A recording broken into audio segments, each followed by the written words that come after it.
comment ça va et comment va la santé? L'Institut Santé Service ISS moo leen di may seen émission Ashifa. Bonjour, comment ça va et comment va la santé?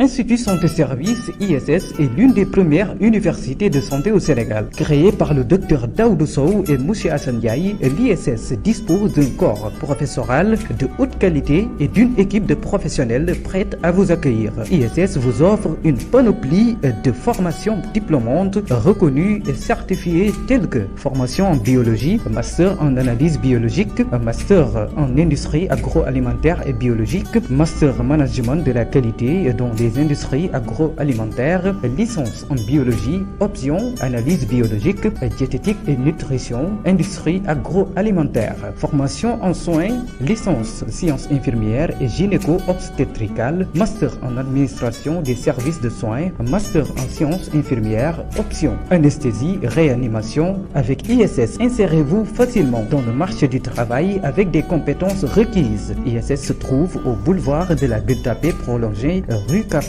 angle 28. Contactez-nous au 33 821 69 59 ou sur isanté@orange.sn.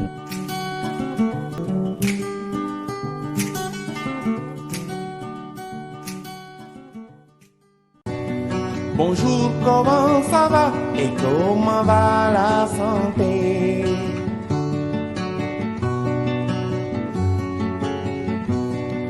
Bonjour, comment ça va et comment va la santé?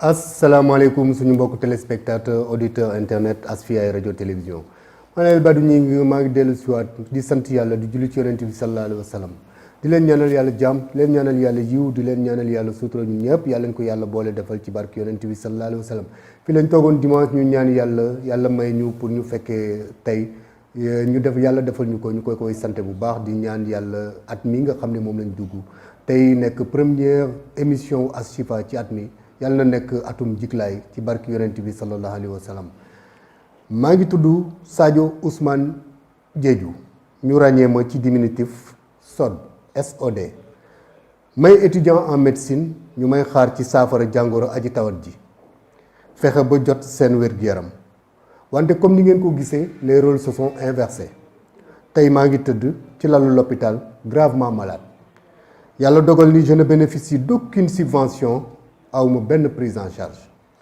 jàngoro ji ma dal muy nattu ma nangu ko itam nécessite des millions 288 exactement pour être traité yaakaaruma ko fenn samay camarades ma bokk ak ñoom université bokk ak ñoom fac médecine samay mag ma bokk ak ñoom métier mi samay mbokk samay am di jàmm ak askan wépp tous les Sénégalais de tous bords ñooy woo seen générosité ngir yóbbu ma tugal ngir ma mën a faju def li ñu naan greffe de moelle osseuse li ma dal nag jàngoro ji ma yàlla nattoo ñu koy wax aplasie médullaire bëriwul li ñu koy gis ku ko am fii ci Sénégal. Chères auditrices et auditeurs, téléspectatrices et téléspectateurs, chers internautes, Ashifa de ce dimanche 3 janvier 2021 vous explique ce que c'est l'aplasie médullaire et tout ce qui tourne autour de cette maladie, du diagnostic au traitement en passant par les symptômes, mais aussi et surtout parler de notre ami SOD et tout ce que les Sénégalais veulent savoir sur son évacuation et les difficultés de sa prise en charge. ci la Ashifa tey di dalal docteur Aminata Dakono, hématologue clinicienne à l'hôpital Dalal Jamm. Docteur maa ngi lay nuyu di la dalal ak docteur Mbaye Sène, diabéto endocrinologue nutritionniste, camarade de promotion de Sadio Ousmane Diédhiou SOD et membre du comité de collecte. Docteur maa ngi lay dalal. ñu ngi lay gërëm El Badou ci invitation bi di gërëm également auditeurs ak téléspectateurs yi ñuy déglu wala di ñu seetaan ci télévision bi di ñaan suñu borom émission bi nekk émission bu nekk solution ci SOD ñu buñ fi jógee ñu mën a am saafara pour fajam. amiin yaa rabbal aalamiin. Docteur, aplasie médullaire moom ban xeetu jàngoro la. aplasie médullaire feebaru deret la mais feebaru deret yi dañoo bëri bu ñu koy soytu am na lu ñuy wax les hémopathies. waaw nañ ci ñëw ma jox tuuti docteur Mbaye Sène buy laaj lan moo tax nit di bon ndax li nga xam ne ni moom mooy aplasie médullaire bi nga xam ne ni moom moo dal waa ji ndax dañu déggoon ñu ne dafa demoon fu ñuy wax stage rural il y a 1 an dama xamul ndax parce que foofu ki di Kédougou quand même à Saraya on parle de mine ak yu ni demee est-ce que loolu c'est du moom mën nañu wax ne moom fa la ko dalee wala loolu moo ko jox wala déet. Merci si laaj boobu. balaa ma si tontu dama bëggoon revenir si li nga xamante ne moo ko fa yóbbu woon. D'abord damay rappeler que ne boo nekkee si jeexitalu njàngum médecine 8e année de médecine c'est obligatoire balaa ngay soutenir da ngay génn Dakar ci sunu lopito yi dem ci àll bi servir ci ay weer yu yàgg loolu c'est obligatoire ci formation bi balaa nga fay dem nag ministère de la santé moom moo lay jox ordre de mission papier bi nga xam ne mooy wone ne ministère de la santé moo la yebal ci l'hôpital bi ngay dem donc loolu dafa am solo ci natal dinañ ci ñëwaat ci biir émission. ok kon genre mission la. effectivement. donc boo jotee kayit boobu nag. da ngay dem foofu. commencer say activité ci médecin chef bi nga fay fekk muy directeur hôpital. ñu dalal la. jox la matuwaay yi nga commencer liggéey effectivement feebar bi bu mu koy dal. mu nga Saraya mu nekk fu xaw a sori. Dakar. foofu la ko fekk est-ce que dafa tombé est-ce que.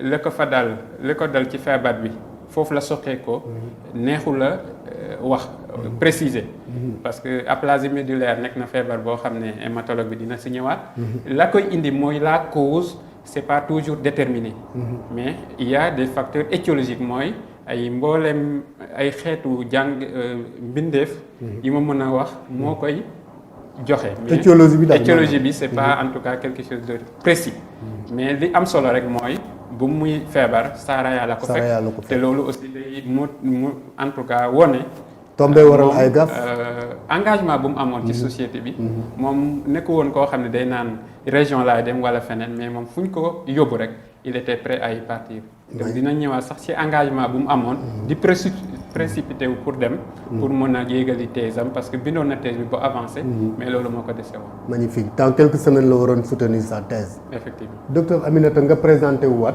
wax ñu mooy ma soog a ñëw ci première question bi dellu si waat ci. D'accord maa ngi tudd Aminata Dakono.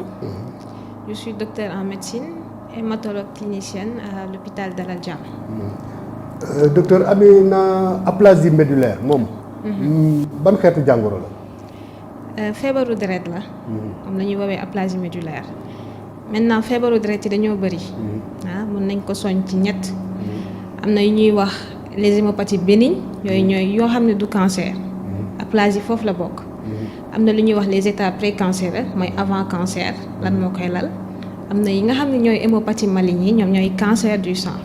donc aplasie médullaire ci biir hémopathie bénigne yi la bokk mooy yi nga xam ne du cancer waaw lan mooy tax aplasie médullaire boobu lan mooy tax mu nit di ko am.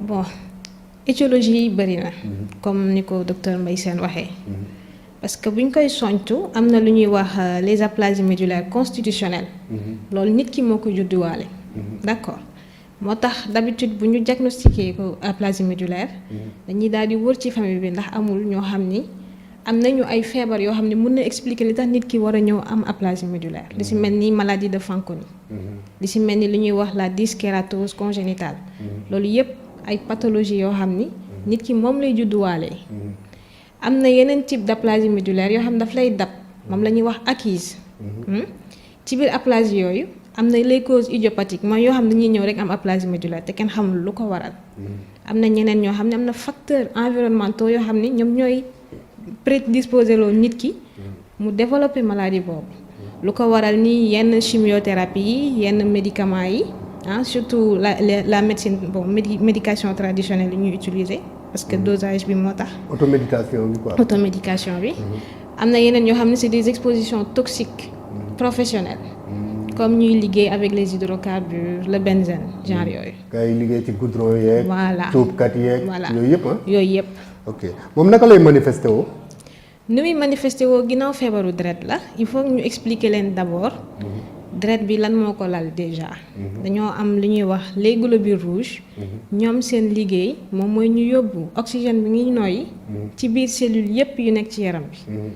donc ndax oxygène boobu dafa am solo ci ñoom mooy tax cellules yépp fonctionner. tout à fait. te ñoom tamit bu ñu fonctionner ba pare dañ koy joxaat gaz carbonique bu ñu xam ne déchet la. ñu yóbbuwaat ko ci poumon yi donc loolu mooy rôle globule rouge. globule blanc yi ñoom ñooy soldaaru yaram bi. ñoom ñooy xeex bépp jàngoro bu dugg ci yaramu nit. ba loolu bàyyi ko.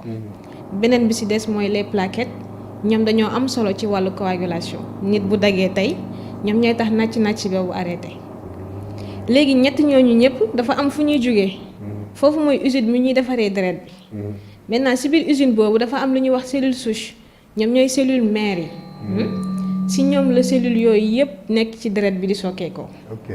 donc aplasie médullaire bu amee ci nit ki ça veut dire que nit kooku cellule souche yu mu am doyul dañoo wàññeeku bu baax ba néew ba tax ni même bu ñu multiplier woo lu ñuy jur du doy deret bu ñuy fabriquer du doy. bu ko defee nit ki day am ay signes par rapport ak li muy manqué. su manqué globule rouge dañuy am li ñuy wax anémie. donc dina commencer di appaat yomb ko lool su daan dox ay coursam commencer sonn loo xam da ka daan def d'habitude sans problème. mu koy commencer sonal. fit bi mën naa am muy tëf-tëfi loolu aussi mën na ci bokk. mais lan mooy lan moom nu ñu koy diagnostiquer diagnostic bi dina yomb. diagnostic bi waaw parce que am na d'abord sur le plan clinique déjà foofu lañu njëkk a xoolee ndax médecin boo ñëw. dina la xool gëstu la poser la ay questions. pour xam exactement lan nga am. donc bu la xoolee sur le plan clinique gis na ni yow am nga anémie. benn mooy manqué nga globule rouge. gis ni yow infection daf la yomb loolu. boobaa loolu ça oriente plus vers déficit en globule blanc yi parce que ñoom ñooy soldaaru yaram bi. gis ni yow tamit nàcc yomb na la wala boo daggee fenn pour nàcc boobu arrêté dafay metti donc loolu déficit en plaquettes la ñett yooyu bu ñu ko aligné mooy anémie bi infection yomb la. nàcc bu la yomb loolu la ñuy wax syndrome d'insuffisance médullaire donc sur le plan clinique déjà am nañu orientation bu ko defee dinañ la demander lu ñuy wax NFS numération formule sanguine loolu dañuy xool ci deret mi ndax effectivement lu ñu gis sur le plan clinique méngoo nag li am sur le plan biologique moo koy confirmer daal daanaka dinañu wan ni sa taux d'hémoglobine wàcc na sa globule blanc yi tamit wàcc nañ sa plaquettes yi tamit wàcc nañ mais duñu yem foofu anémie boo ko gisee da nga war a gëstu anémie bi lan moo ko waral dañuy doser li ñuy wax taux de réticulocyte parce que moelle bi tamit moom mooy usine deret bi buy defar pour firndeel ni mi ngi defar mi ngi fonctionner dafay bàyyi ci yaram bi li ñuy wax ay cellules yu tuuti la màggaguñu noonu mais après ñoom ñooy doon yi globule rouge yi màggaguñu ay cellules yu jeunes lañu donc loolu buñ leen doser dinañ xam ndax usine bi mi ngi defar deret nu mu waree wala ndax fonctionnement am dafa wàññeeku. si biir aplasie médullaire nag bu ñu doser taux de réticulocyte yooyu dañuy gis ni usine bi li muy defar ci deret dafa wàññeeku bu baax. donc bu ñu gisee loolu il faut que ñu defaat beneen examen. boobu la ñuy wax moom la ñuy wax médullogramme. médullogramme dañuy dem fonctionner ci usine deret bi. jàngat ko xool ndax effectivement usine bi amatul ay cellules wala ndax mi ngi koy am. su dee aplasie médullaire la dañuy gis ni cellules yu nekk ci biir usine bi dañoo néew loolu mais ba tey loolu du ñu permettre ñu poser diagnostic bi pour ñu poser diagnostic bi il faut ñu dem jël ci yax bi nga xam ni fa la usine deret bi nekk ñu jàngat ko def histologie pour mu leer nañu lii aplasie médullaire la. moelle osseuse moom mooy lan. moelle osseuse moom mooy usine deret bi. mooy usine deret bi. moom mooy usine bi nga xam ni moom mooy sécréter. éléments yu nekk ci deret bi yépp. ok moom fan lay nekk ci nit. mi ngi nekk ci nit fi ñuy wax épiphyse des os longs. ak fi nga xam ni moom mooy au niveau des os plats donc de façon général. Le plus souvent fii la ci dënn bi ci wetu sternum bi. waaw ak au niveau des os iliaques. sternum moom mooy saatum dënn. saatum dënn ci wolof waaw ak au niveau des os iliaques loolu nag xaw ma ni ñu koy waxee ci wolof. bon moom lan mooy njëriñam moom moelle osseuse. ci organisme doomu aadama. moelle osseuse dafa am solo comme ni nga ko waxee parce que moom mooy usine deret bi. donc moom mooy tax nit ki am deret ci yaramam chaque fu mu toll. moom moo tax tey boo ma demoon mayee deret. fii ak 4 mois li nga maye woon dootul feeñati ndax moom mooy régénérer wu waat encore cellules yi di multiplier wu.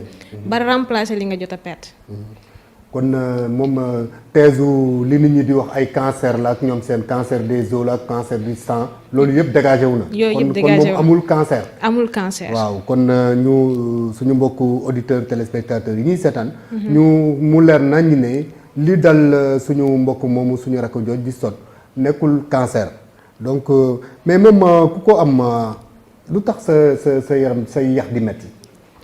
non aplasie médullaire utewul bokkul dara ak yax yuy metti. parce que dama dégg ñu ne ku ko am say yax day metti ak yooyu. c'est bien que ñu leeral askan wi. waaw am na solo am na solo. am na solo waaw am na solo mais amul benn rapport ak yax yu amul metti. benn rapport ak yax buy metti. mais ci biir hémopathie yi. waaw hémopathie maligne comme le myélomultiple. waaw boobu am na rapport ak yax yu metti. ok parce que boobu daanaka ni cellules yi nga xam ne ñoom ñooy multiplier wu dañ yax daf leen neex loolu. donc dañ fay faral di dem loger wu. tax ni dina causer nit ki ay yax yu metti ak ay fractures yu ko yomb lool. bien sûr voilà. waaw xam nga yax yu nooy moom dina métti. dëgg la ala kulli yàlla mais moom naka lañ koy moytoo ba duñu dal. ah loolu nag lu jafe la. lu ñu mën a moytu mooy nga xam ne am na étiologie. te daanaka aplasie médullaire surtout forme bi nga xam ne idiopathique la mooy amuñu origine am. loolu moytu ko dina yomb mais am na par exemple aplasie médullaire yi nga xam ni c'est de cause toxique. yooyu mën nañ ko moytu. ok di moytu jëfandikoo produits toxiques yi automédication surtout. Également lors des chimiothérapies tamit se faire suivre par les médecins. parce que NFS yu ñuy def après J8 chimiothérapie c'est super important. loolu moo ñuy permettre en fait ñu xam reflet wu toxicité produits yi ñuy utiliser. ok pour le cas de notre ami SOD on parle de greffe de moelle osseuse. lan mooy greffe moelle osseuse. greffe bi moom mooy ñu remplacer comme li ma leen ko waxee aplasie médullaire dafa am cellules yooyu ñu multiplier joxe deret bi ñoom ñoo wàññeeku. donc traitement bi il faut ñu andil la ay cellules yu bees tàkk yoo xam ne ñoom ñooy multiplier wu remplacer deret bi yépp defaraatal la deret bu bees tàkk loolu mooy greffe bi loolu mooy but bi en fait principe bi. ok mais am na ñu mu dal ci Sénégal ñoo xam ne seen traitement du nécessité ñuy def ay greffe. en fait pour greffe bi. ça dépend ci âge nit ki. parce que am na article yu bari ak études yu ñu defoon. bon bitim réew. yoo xam ne dafa wane ni bu fekkee nit ki il a moins de 40 ans. greffe bi daf koy may plus de chances de survie. bu boobaa moom la ñuy gën a prioriser. bu fekkee ni nit ki dafa am plus de 40 ans nag. am na yeneen produits yu ñu mën a utiliser. comme li ci mel ni ay sérum anti-lymphocytaire. ak la cyclosporine. yoo xam ne yooyu bu ñu leen combiner dina permettre ñu mën a juguler ak déficit sanguin bi nga xam ne patient moom la am. ak transfusion yi tamit. voilà. greffe moom duñ ko def ci Sénégal. malheureusement amagu fi mais projet bi mi ngi fi incha allah fii ak at yu néew dina fi am. docteur yi koy def bitim réew tamit ñi nekk fi mën nañ ko def. dafa laaj formation. dafa laaj formation. ak un plateau. ak beaucoup de moyens yoo xam ni fu mu toll nii amaguñ si mais am nañ si yaakaar incha allah. mais après diagnostic bu ñu diagnostiqué aplasie médullaire. Quelles sont les étapes du traitement pajin mi moom naka lay demee étape par étape. paj bi ça dépend d'abord de la sévérité. parce que nit bu fekkee da nga ko diagnostiqué. aplasie médullaire boo xam ni plaquettes yi ni ñu wàññeekoo méttiwul. sang bi tamit hémoglobine bi ni mu wàññeekoo méttiwul. globule blanc yi tamit ni ñu wàññeekoo méttiwul nit kooku. science may na la nga surveiller ko. di ko jox garab muy naan di ko surveiller. di jox rendez-vous tous les mois mu ñëw ak NFS di xool. nit ki tamit bu fekkee ne dafa am aplasie médullaire bu sévère. bu boobaa moom loolu dafay waral nga gaawantu ci traitement bi. traitement bi boobu nag soit c'est la greffe bu fekkee nit ki moins de 40 ans la. bu dee nit ki plus de 40 ans la mun nga ko jox sa sérum anti-lymphocytaire cyclosporine nga accompagner ko. ok mais nécessité moom du jarul def ay chimio ak ay ñoom seen. non chimio amul si aplasie médullaire ay immunosuppresseur rek ñoo si am. ok moom chimio moomu Sénégalais yi bëgg nañ xam moom mooy lan. chimiothérapie chimiothérapie ginnaaw ci yow ci loolu ngay yëngu. bon chimiothérapie en fait moom mooy traitement wu cancer. waaw traitement wu cancer mooy chimiothérapie. ok bokkul ak radiothérapie ba tey. déedéet bokkul ñaari procédés yu bokkul la. ok bon ñu ñëw ci sama mbokku séeréer Sénégal ñaata radiothérapie ñoo fi am xamoo ko de docteur Mbaye Sène. déggoo coow li. coow li jëli woon na il y a de cela je pense 3 à 4 ans. Effectivement Sénégal defoon na ci un pas en avant. avec quelques appareils yi nga xamante ne Sénégal disposé woon na ko à l'hôpital de Dalal Jamm. su ma juumul ñett lañu. mais wóoruma ci exactitude mais en tout cas ñu ngi commencé di former tàggat ay médecins ci radiothérapie et effectivement la première promotion est sortie cette année. mais mbaa dinañ am machine yu ñu liggéey. loolu nag yaakaar naa wàllum état la. mu def waaw dinañu dimbali comme moyen pour que ñooñu ñu tàggat ñoom ñu continuer mën di faj. incha allah Amina ñaata radiothérapie ñoo fi nekk. am na ñett de. am na à Dalal Jamm. am na fële Dantec am na benn cabinet privé aussi bu koy def. ok def chimio moom xaw na jafe ak rendez-vous yi mais docteur Babacar Mbaye Sène le 31 décembre 2019 le président Macky Sall. waxoon na 2019 31 décembre 2019 je me rappelle docteur Macky Sall waxoon ne Sénégal 1000 médecins ñoo fi am pour 16 millions d'habitants est-ce le nombre exact? Difficile à affirmer de mon côté. N'étant pas dans l'administration. Tout ce que je sais mooy tey on a 5 facultés de médecine. ci Sénégal yu tàggat ay médecins.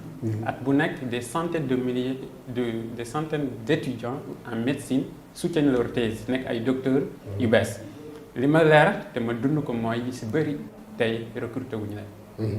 loolu leer na ma waaye combien lañ am par rapport à la population si je pense je suis pas trop sama taxawaay mayuma ma mën cee indi ay firnde. il y a 1651 médecins dans le public.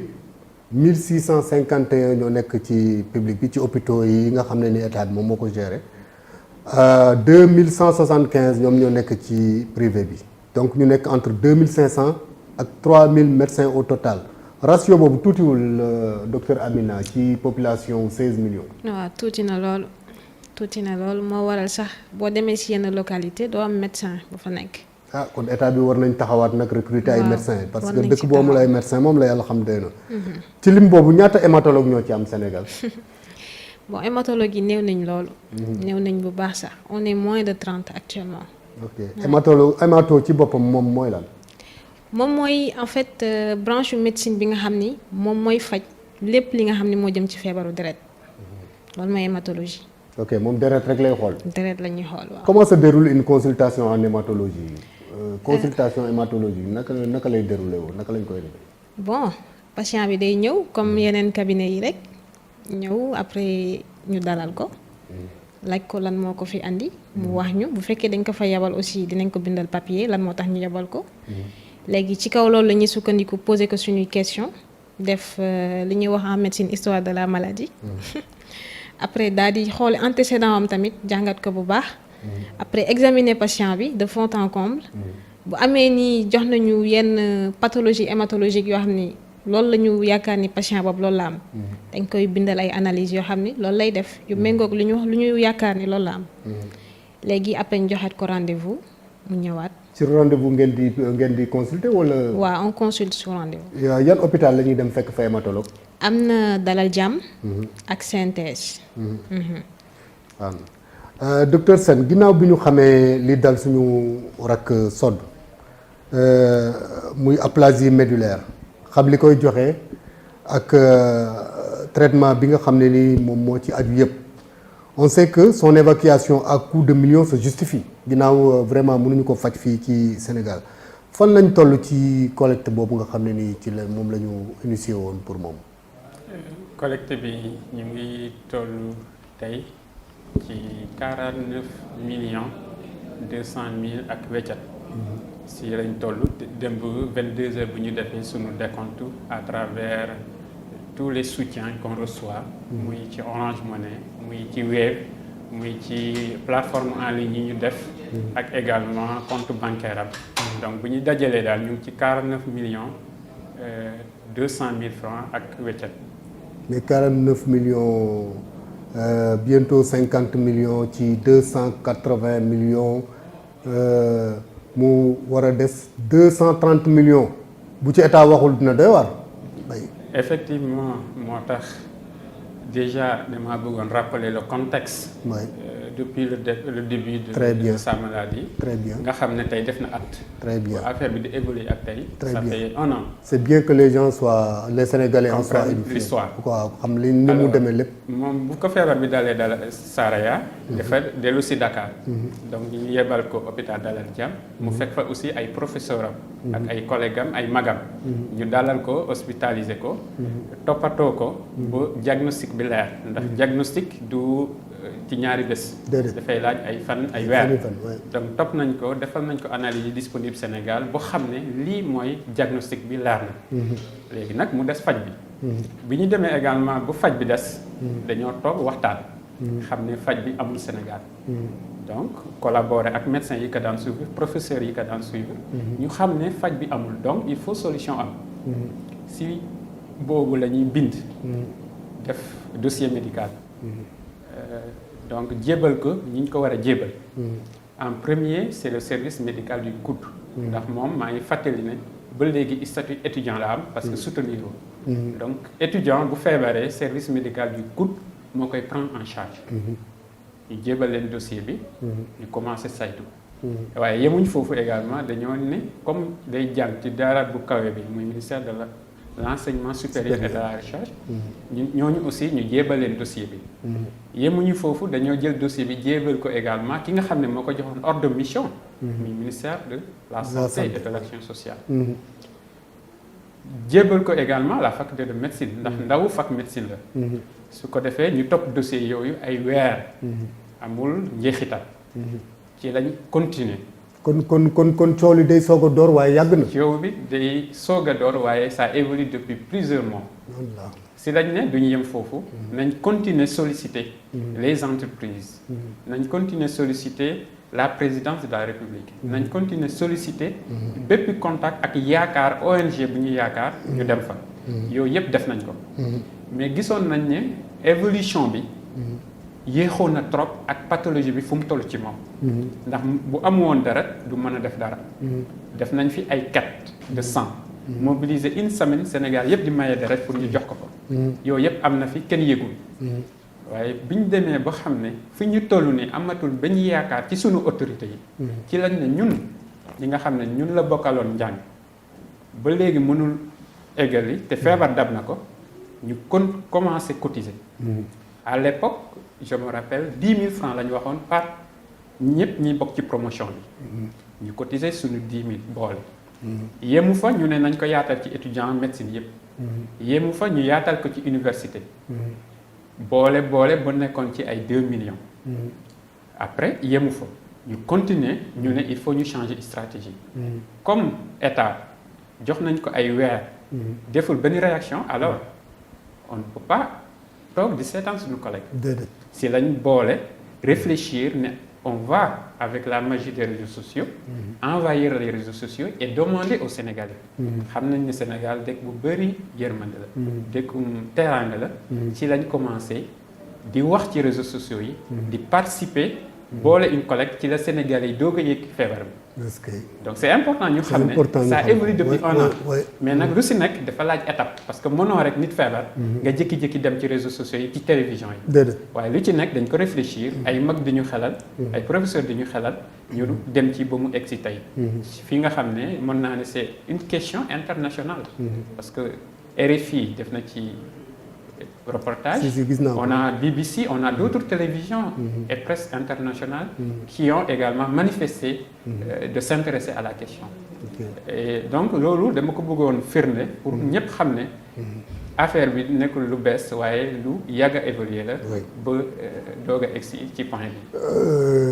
xam nga lu tax ma wax la loolu moi je trouve que 500 francs par personne ñu ciblé woon 500 000 personnes moom mooy somme bi bu ñu ko dajale woon bu nekkoon ni 500 000 personnes yooyu yëpp ku nekk joxe na 500 francs somme bi mat na nga gis ne 500 francs ni mu dérisoire 500 francs nga gis ne ni mu dérisoire mais ba léegi on parvient pas bon on me dira sans doute que ni tel naa wax parce que tey mooy 5e jour bi donc 500 francs yooyu xeebuma ko am na solo mais tey dama gis benn docteur Amdi Diouf Babacar Ndiaye Amdi Diouf xaw ma xam nga comme déet chirurgien dentiste mu wax ne 200 médecins bu ñu volontaire woo ku nekk joxe 50 millions day nekk 10 millions ba léegi je trouve que 10 millions ci 288 millions ce n'est toujours rien mais man li may yóotu dafa gën a sori loolu man dama gis ne 3000 médecins approximativement yi nga xam ne ñoo nekk Sénégal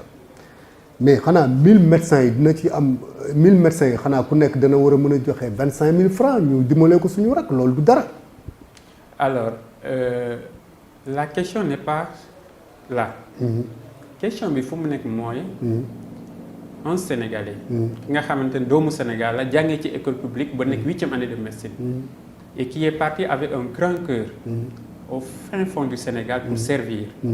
qui est tombé malade et dont sa nation ne dispose pas d'un plateau technique capable de le prendre en charge. Quelle est d'abord la responsabilité de l'État dans ça? loolu ñëwaguma ci. dina fi ñëw d'abord avant ñuy ñëw ci ay solutions dérisoires. loolu moom man fi mu ne nii damay wax. ci collecte bi nga xam ne ni commencé nañ ko. ñëwaguma ci parce que si sama première question. dama rappeler l'histoire pour dire que toutes nos autorités ont reçu le dossier depuis des mois, mais n'ont pas réagi. Donc, quelle est la solution? Nous la détenions pas. Mais tout ce qu'on sait, c'est que là, li ñu bëgg mooy sunu collègue, sunu camarade faju. Oui, xam nga ñun moom. C'est la seule.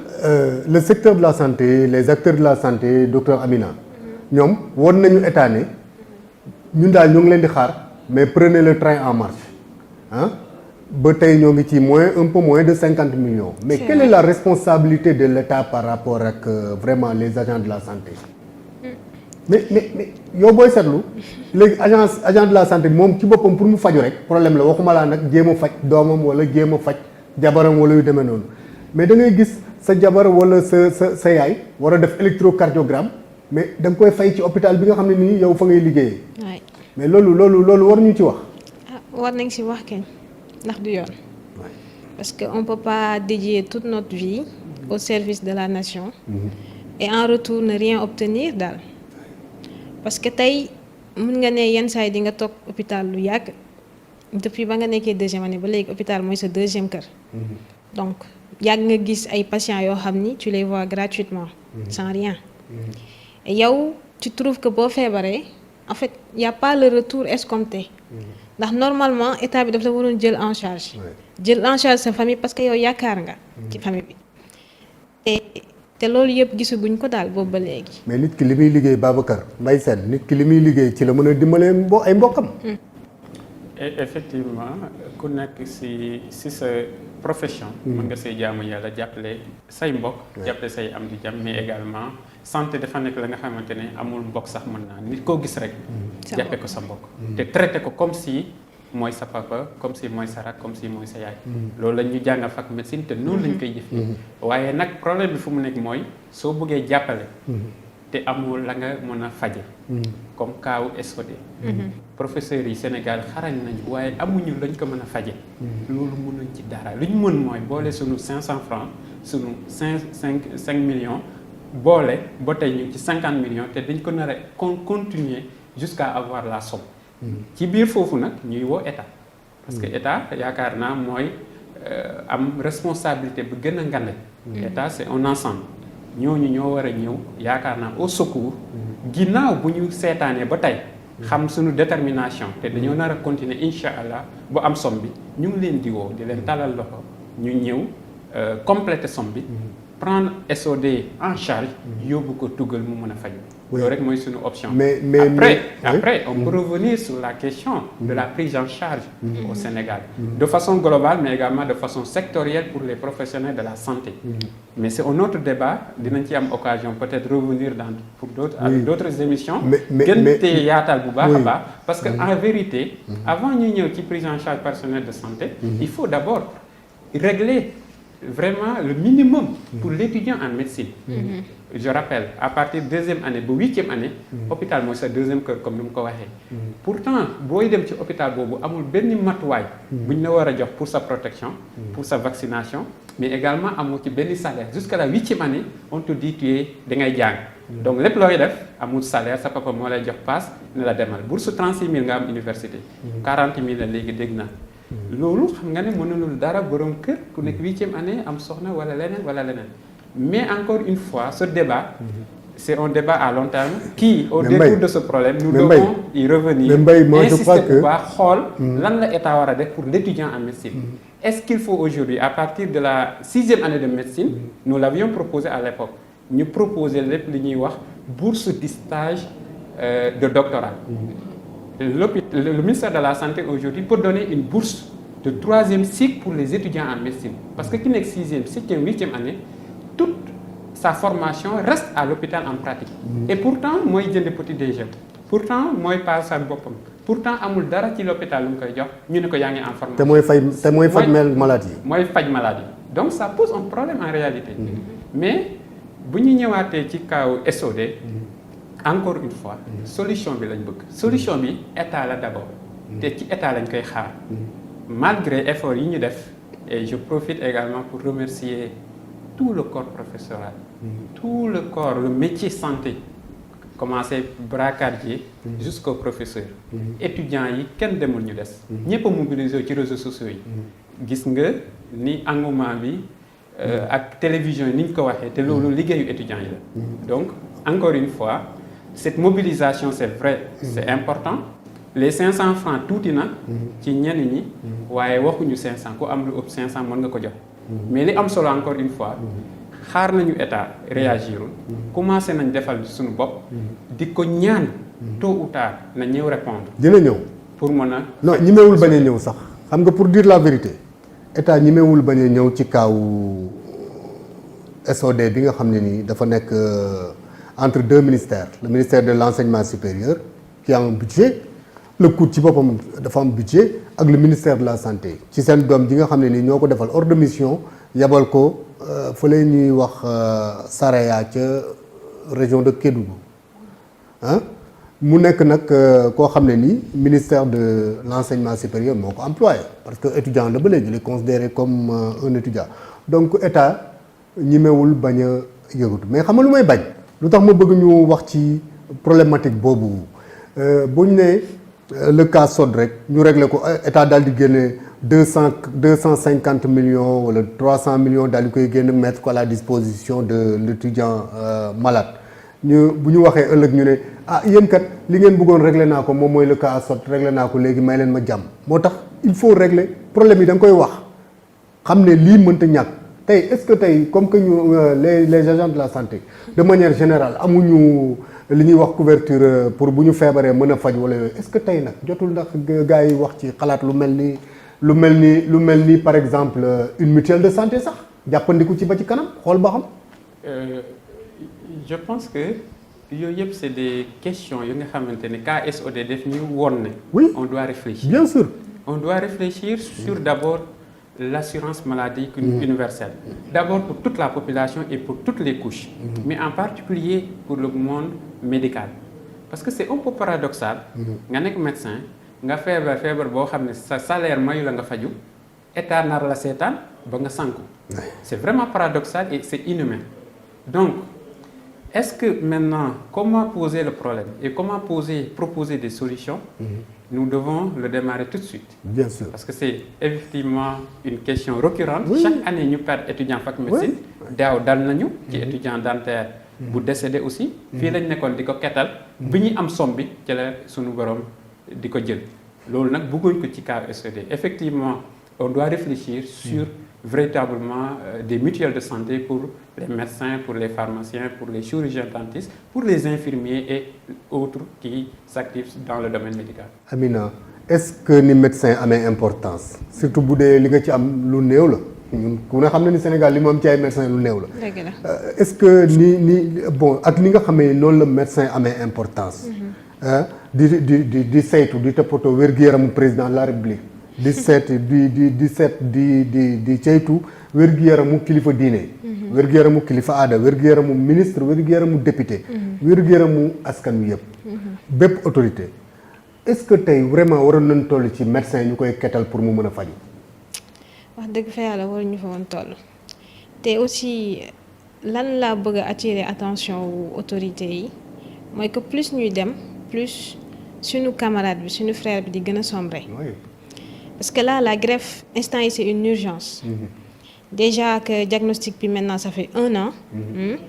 Donc plus ñuy gën a avancer plus on aura moins de chance. Donc ñoo ngi leen di ñaan daal. ñu gaaw ci lu ñuy def. ndax ñu mën a faj suñu frère. ndax mu dellu ci moom tamit dimbali ay doomu aadama yu bari. Parce que médecine loolu la ñun dañoo choisir métier bu metti choisir ñu ko pour xaalis wala pour leneen dañ ko choisir pour aider les gens. pour faj nit ñi pour ñu wér. parce que ñoom seen wér-gu-yaram sax yenn saay moom mooy nekk au détriment de la nôtre. Bien sûr. Donc loolu daal lu jar a wax la et puis nañ gaaw daal si lu muy def. Ba Mbaye le temps presse ñaata temps la ñu war a mën a am pour récolte pour collecter tout cet argent. Difficile à prédire mais li ñu xam mooy yëg nañ ne. état mu ngi yëngatu. xam nañ ne aussi ñu ngi ci dossier bi. est-ce que dinañ ko prendre en charge wala duñ ko prendre en charge mënuma ko wax. mais Macky Sall yëg na ko. am nañ ay firnde ne yëg nañ ko. ñu ngi jot ay coups de tête. lenn moom leer na ma mooy première daamam bu ko naanee woon ndox moom dina réagir. góobu ko nag parce que gëm naa ne yëg na ko. parce que service le Sénégal. bokk na ci institution yu njëkk a dem fëgg waxtaan ak ñoom jox leen dossier bi. te ñoom malheureusement. bokk na ci ñi njëkk a réagir waaye li ñu réagir def ñu bett. parce que 1 million. lañ mën. ñun nag buñ ko joxee comme dañoo nekk ay ndaw yi nga xamante ne ay mag ñoo ñuy xelal. dañ ñu ne jël leen. continuer di ñaax. continuer di xeex. continuer di collecter. xëy na ci biir évolution dossier bi. mën na am ñu ñëwaat réactiver waat xool lan lañ ci mën a dolliwaat waaye joxe nañu 1 million. ah mais assemblée nationale nag.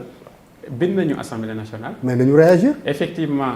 jox nga ma occasion. oui ma wax ku nekk à peu près fan lañ ci toll. oui. Assemblée nationale 1 million la joxe. 1 million également xaw na tuuti ci somme bi. pour ne pas dire du dara. waaye tamit jël nañu. yëg nañ ni 288 millions la. dossier complet. médical. waaw avec signature du professeur. moom lañ leen jébal. waaye 1 million lañ joxe jël nañu continuer di ñaax continuer di ñaanaat ñu gën a joxe. lu waaw nañu joxewaat waaye assemblée mën na génne lu ëpp loolu mais Idrissa Seck CSE xaw ma. conseil économique social et environnemental moom lu mu yëg nañ ko. li am solo mooy ñu yor nañu liste institution yi. oui mais l'état c'est une continuité bien que moom mi ngi soog a fallu mais kam mu ñëw remplacer. amoon na dossier bi déjà. non déjà ñun bu ñuy dugal foofu boobu monsieur Idrissa Seck moo fa nekk. bind nañu am nañ numéro courrier.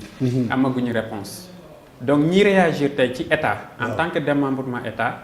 mooy ministère de la santé et de l'action sociale. On a rencontré le ministre en personne. lu mu joxe. Il a donné une enveloppe. En tout cas un chèque de 5 millions. Il a promis, je dirais. Un chèque de 1 million depuis 15 jours. On n'a toujours pas vu le chèque. Nous sommes en attente. Il a dit également que ses services vont étudier le dossier et vont nous répondre. On est toujours en attente. Non, ni ma xamee Grand Diouf Sarr. Il a trouvé les 5 millions dérisoires mu ne gars yi nañ ko xaar tuuti mu jéem a joxe lu ko. 5 millions nañ ko jot ba pare jotaguñ ko. ça fait 15 jours. nañ ko jot après. lu mu ci dolli te sax si moom lañ koy xaar ñu soxlawuñu 5 millions li ñu soxla mooy. jël leen Sadio. dugal leen avion yóbbu leen ko ci dëkk bu nga xam ne am na plateau médical bi faj ko. On ne demande pas de l'argent en réalité à l'État. On demande la prise en charge de notre camarade. Notre collègue. Mais pas de l'argent mais c'est important ku nekk ñu wax Sénégal yi ñuy seetaan xam institution bu nekk ñaata la joxe. ça c'est important c'est important. xalif généraux yi ñu ngi xaar si ñoom parce que ay nit ci loolu laa bëggoon dugg ak yow mais est-ce que envisager ngeen yéen ci seen biir ci démarche yi ñuy def bon du ma wax yéen sax ñun lay wax est-ce que waruñu jóg tey dem seeti ku mel ni le khalife général des Mourides qui est si généreux ku mel ni Serigne Babacar Sy Mansour qui est si généreux le khalife de la famille Tall Madani qui est là à Dakar le khalife des Layènes le khalife des Niassène le khalife de Thiénaba tous les chefs religieux le clergé catholique ñëpp nañ leen seeti mais ku ci nekk yéen xale bi sa njaboot la. effectivement yaakaar nañ ko si ñoom. bu ñu xamee mbaax bu ñu xam si ñoom ak effectivement nu ñu sensible ci ay sujets yu mel noonu. donc ñëpp ñuy seetaan yaakaar naa Sénégal yëpp yëg nañu sujet bi. képp ñu mën a faciliter ñu rencontrer les khalifes généraux. ñu rencontrer l'église. ñu rencontrer toute ONG tout partenaire. on ne veut que la solution. fépp fu mu mënti jógee nañ faj suñu collègue. donc ñu lancer appel profité ci émission bi di laaj Sénégalais yi di leen ñaan. ñu boole ñu ak képp koo xam ne yaakaar nañ ne il a la solution. donc effectivement ñu ngi ñaan xalif généraux yi. dalal ñu. waxtaan ak ñun te mën a jàppale mën na am ñu woote mën na am ñu génnee xaalis bi. jàppale ñu am nañu yaakaar si ñoom bu baax a baax. man lépp lu ma mën pour que Serigne Mbaye Sy Mansour vous reçoive dinaa ko def. incha allah rabbi je sais que Serigne Mourtala le khalife de Touba va vous recevoir. incha allah également c'est promis. voilà c'est promis ñu ñëwaat ci toujours ci suñu xarit Soxna Amina. Soxna Amina. pour gën a ñaaxaat sénégalais yi pour ñu gën a participer ci élan de solidarité bi lan nga leen di wax. dama leen di wax juste que ñu xoolee Sadio comme doomu sénégalais. boo xam ne am na njëriñ lool. ci askanam. ñu jàppee ko noonu. te xam ni lépp lu ñu def ci moom rek incha allah. nekkul pour moom ci jëmbam mais ak ñëpp ñu mën a jàppale ëllëg incha allah. pour loolu la donc maa ngi leen di ñaax. képp ku am loo am daal nga def si ndax ñun xeebuñu dara tout ce qu'on veut comme Mbaye Sène l'a dit c'est de soigner notre frère pour que mu wéraat pour que mu dellu si pour que mu def spécialisation am pour que mu nekk ëllëg médecin bu mag incha allah boo xam ni dina sauver plusieurs vies ndax loolu lañ ko yéene loolu la ñu yéene ñëpp. ba Babacar ci comité de collecte bi la question bi jom bari na ñuy méttit lu naan léeg-léeg dañ leen di jéem a envoyé mais affaire yi dafay plafonné. est-ce que jël ngeen ci ay solution effectivement jël nañ ci solution parce que effectivement en matière de transaction bu dee ci ñoom Orange Money ak loolu dafa am nombre par jour loolu sécurité système bi la donc boo bu ñu dépassé nombre de transactions yi bu kenn envoyé du ñëw pour pallier à ce problème dañoo dem wut lu ñu tuddee code marchand nga xam ne gis ngeen ko ci réseaux sociaux yi amul problème plafonnement 24 heures sur 24 saa yoo envoyé dina egsi waaye koo xam ne amul tamit mënul déplacer ci loolu ci Orange Money wax nañ tamit numéro Wave am na ku bëgg a envoyé mën nga ko joxe fii mën nga joxe numéro yi mën nañ ko joxe nekkul sama bopp sama numéro laa xam nga xam ne am na Wave am na nga joxe sa bopp waaw sama numéro 77 497 98 45 ku ci envoyé Orange Money dina ñëw ku ci envoyé Wave dina ñëw waaye yemuñu foofu parce que xam nañ également que sénégalais yaa ngi fépp ci àdduna ci lañ def ay plateforme en ligne Litchi ak yeneen yi nga xamante ne tasaare nañ ko pour que ñi nekk Europe mën a contribuer ku nekk sa salon fi nga toog boo amee compte bancaire mën nga participer également compte bancaire ki feebar dañ ko wutal compte bancaire partager ko également ñu ngi ciy jot ay contributions yu am solo. Très bien on s'est focalisé rek ci médecin yi quoi parce que le gosse en question c'est un médecin en devenir mais qui dit médecin parle de l'hôpital les administratifs des hôpitaux les directeurs des hôpitaux ñoom Safi ak ñoom seen ñooñu lu ñu wax. mën na am contribuer nañ ko ndax duñ ko xam ñun dañuy toog rek suñu téléphone di sonné compte bi ñuy gis virement mais mën nga bañ xam ki ko def derrière ils peuvent contribuer sans qu'on le cherche. mais nag c'est très bien ñu ne hôpital sangam moo joxe 1 million bi wala 2 millions bi dispensaire ñàngam médecin district ñàngam moo joxe 1 million bi wala 2 millions bi loolu yëpp day indi day tax ñeneen ñi mu ñaax ñeneen ñi daal. c'est à titre d'exemple. on a reçu parce que gis naa ne depuis ces derniers jours on a vu des associations médicales soit départementales ou régionales qui ont fait des collectes gis nañ ay promotions médecine pharmacie yu def ay collecte intra promotion envoyé ñu. gis nañ également ay districts effectivement. ce matin bi may ñëw j'ai vu. district Saraya. fii Sadio nekkoon bu feebar ils ont fait une contribution. c'est magnifique am somme bu ngante macha allah. c'est magnifique envoyé nañu ko. c'est très bien loolu aussi c'est à dire pour que encourager tous les autres. bien sûr gis nañ également ay professeurs d'université. yu génne ay millions joxe. gis nañ ko ñaar wala ñett pour le moment. yooyu aussi il faut ñu koy wax parce que du ko def lu baax. su ma amoon ndigal dinaa leen su ma amoon ndigal ci lim leen dinaa leen lim. ñu wax ko waaye amoon ndigal ci lim bi. moo tax parce que ñooñu ñaan ñu bañ ko lim. donc mënuñ ñàkk respecter seen demande. moo tax effectivement gis nañ faculté de médecine. ci biir décanat aussi ñu ngi mobiliser des ressources pour mën a contribuer. donc encore une fois on lance véritablement un appel à tous les Sénégalais. mais les internationaux à toutes les associations. aux internationaux. basket football. góor gi si karaté góor gi si Dieng ñu ngi koy ñaan ñëw joxe ndimbal. ku mel ni Sadio Mané ndax turandoom la. il s'appelle Sadio Ousmane Dieng. nekk également originaire du sud. non Sadio va réagir loolu aussi ñu ngi ñaan la Casamance parce que xam nañu leen ci ay nit yu am Pastef. nit yu am yërmande. te également bu fekkee ne mën nañu organiser wu. c'est bien aussi nga leeral ni bon Krépin Diatta dañu wax ne joxe na 10 millions mais gars yi gisaguñ ko. waaw loolu yàlla na nekk dëgg. Mbaye man du ma ko weddi yàlla na nekk dëgg man dama naan yàlla na nekk dëgg. kon bu ma Krépin déggee mu dëggal loolu. mu dëggal loolu waaw mu dëggal ko c'est très effectivement important ci presse en ligne bi. mais ñun gisaguñu waxuñu ne amul. mais gisaguñu somme boobu vérifié nañ. bi ñu vérifier comité bi yépp boo xam ne amul. on a sorti un comité officiel. wax ne jotaguñu loolu. teewul nag ñu ngi ñaan. les internationaux sénégalais et même de la diaspora. parce que c'est un fils du Sénégal mais c'est un fils de l'Afrique. te xam nañ faculté de médecine lu muy contribuer ci formation médecine dans la sous-région. donc toutes les facultés de médecine le réseau des étudiants en médecine de l'Afrique de l'Ouest muy le REMAO. ak yeneen institution médecine ñu ngi leen di ñaan ku nekk fu ñu toog nañ réfléchir pour donc avoir des initiatives de collecte mën a contribuer pour ñu am somme bi le plus rapidement possible. Oui, et c'est important comme elle l'a dit. Bien sûr. Le plus rapidement possible. Le plus rapidement possible. 10 jours quoi, 10 jours vraiment quoi. Même moins. Même moins. Amina, 10 jours au maximum. Oui. En tout cas, nu mu gën a gaawee gën a baax daal. nu mu gën a gaawee gën a baax.